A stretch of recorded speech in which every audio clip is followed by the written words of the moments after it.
G'day everyone. You're in the, you probably can't tell, but you're inside the SCG change rooms at the moment. This is sort of the hub where the team sits and they get changed in here. And if you can have a look around quickly, I'll start with these. These are seats that have been here for 100 years. They were here when Don Bradman was playing.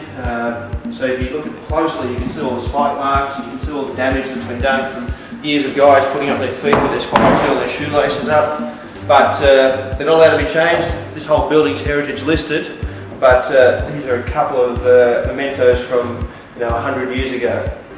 Inside the room, it's probably changed a little bit, but a lot of the paint and things like that is still the same colour as it was many moons ago. Some of these lockers that you're probably looking at now, this sort of stuff, they're all new. Pretty sure these weren't around when Don Bradman was playing. But the players get changed in here. Standing in front of Ricky Ponting's seat at the moment, so you can see that I wonder if there's anything in here that's Ricky Ponting's. No, he's taken it all out, that's good. But he puts his bag down here, he puts his 15 or 16 cricket bats lying down here, and his pads go everywhere. He's a real messy bloke. Michael Clark up in the top corner here, current Australian cricket captain, sits in here. He's got a little bit of room to put his 15 or 16 cricket bats in here, and 10 pairs of shoes, whatever it may be. But Michael sat here his whole career. Up at the top corner, these are where the blokes that smell. We don't talk about them very much. The wicketkeeper goes up there and things like that. But if you look around, there's a little bit of memorabilia up on the wall, but very private space, and whether you have a good day or a bad day, this is where the boys come back at night. Up on the wall here, you may see the Sheffield Shield. This was the one won in New South Wales.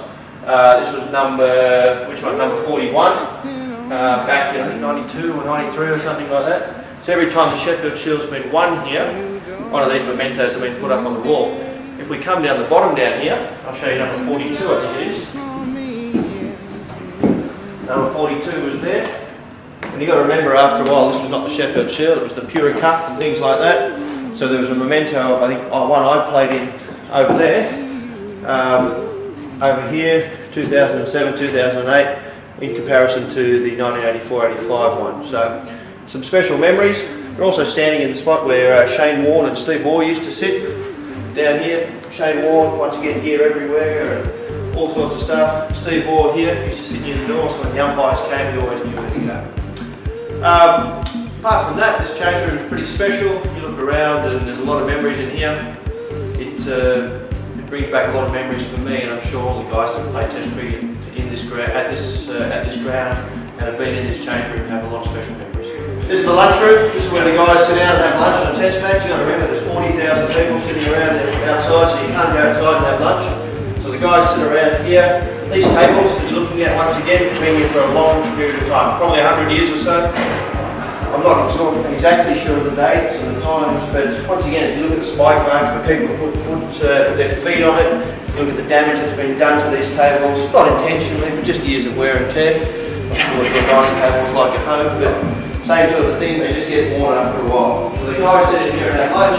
Then when the bell goes, you see that little red thing up with the ball up there, that's the hooter.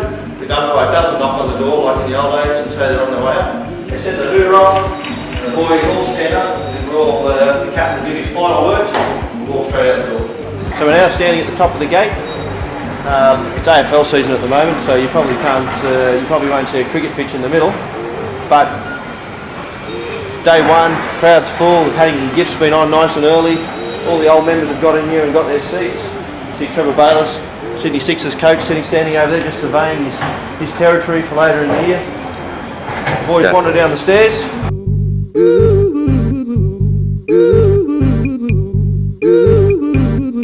umpires go on to the field first. The fielding team go on, the batting team follows from the front. Donald Bradman gate. If you look at it, they reckon if you rub his nose, a bit of good luck. I used to rub it all the time, never helped me one little bit, but Justin Langer swore by it, as did Steve Waugh. They've got pretty good records, so I imagine maybe I should have taken a tip out of their book. You touch the gate, you open the door, and away you go onto the field. So you're now standing approximately in the middle of the SCG.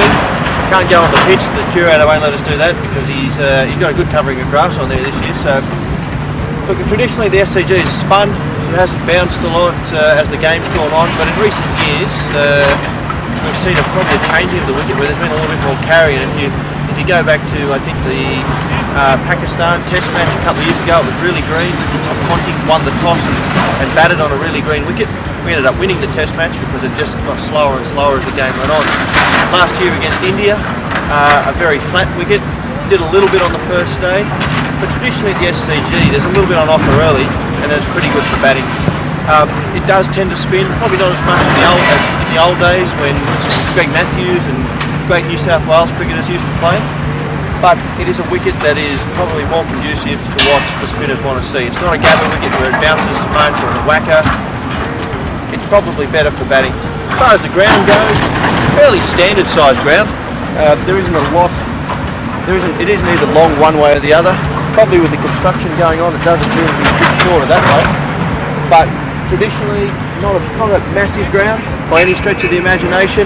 It's still a very competitive ground. And it's really important that the grounds are like that, because the smaller the ground it is, the easier it is for the batters.